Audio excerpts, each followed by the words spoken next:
ja see oli niisugune nagu round and up and down we go. Yeah baby. Cal Manni lugu, kes tahab internetist võib seda kuulata. Ja väga naljakas ja siis meil oli mingi, vaata üks Taani punt oli lastepunt, võib öelda lastepunt oli Lollipops.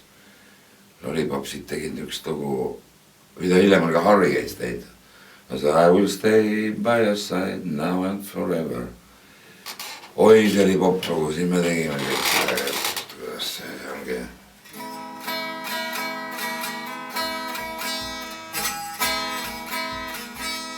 I will stay.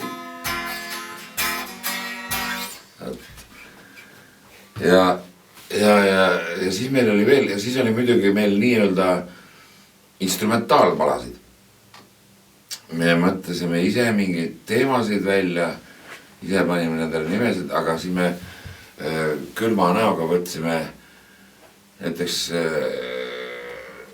Ray Charlesil on üks lugu, see Tell me what I say.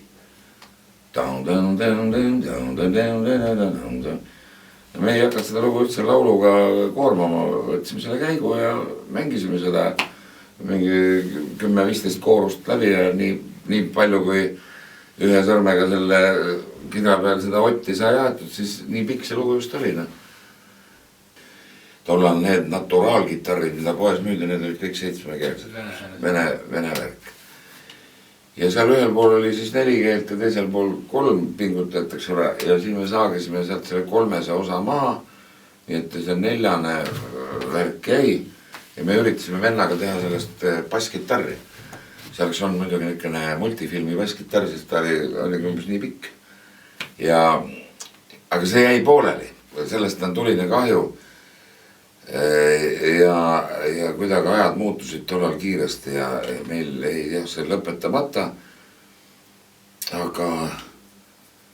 Aga neid tehti veel, meie järgmine punt seal koolis, need tegid ka ise endale gitarre ja see oli tegelikult poiste hulgas oli see tegevus oli pop, sellepärast et gitarristid olid telepopid, kõik tüdrukud vahtisid meid.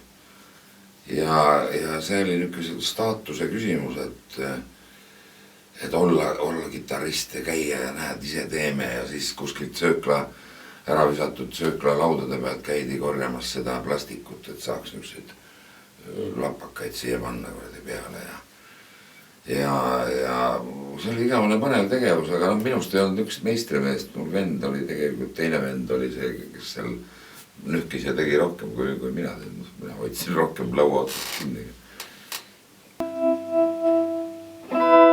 Peale vaadates olid ilus pilt. Oi, see oli, kui see oli muidugi, no praegu see on räsitud pill, aga kui ta oli ikka tuli juus ja leikis, kusjuures ta eriti ka väga ei leikid, sest see lakk ei olnud mingi kõrgleikeline polüester mingi. Niuka ta oli varjunditega ja... Lõppu, et see oli enam sarnane, millised need ja see oli väga ilus pill. Väga ilus pill. Ja ta on tegelikult praegu vaadata, kui me unustame tema need halvad küljed ära, ta on ju kena pill, mis tal viga on. Minu meelest poodides on palju koledamaid mudeleid mõnikord näha.